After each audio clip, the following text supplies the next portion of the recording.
You ask Tiger to calculate. This deals with long addition. The final result is 479.07. Let's solve it step by step. Rewrite the numbers from top to bottom, aligned by their place values, put zeros in the blank number places. Add up the digits in each column, from right to left.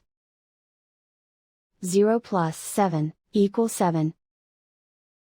8 plus 2 equals 10. Carry 1 to the ones place. 1 plus 2 plus 6 equals 9. 6 plus 1 equals 7. Write 4 in the hundreds place. And so the final result is 479.07.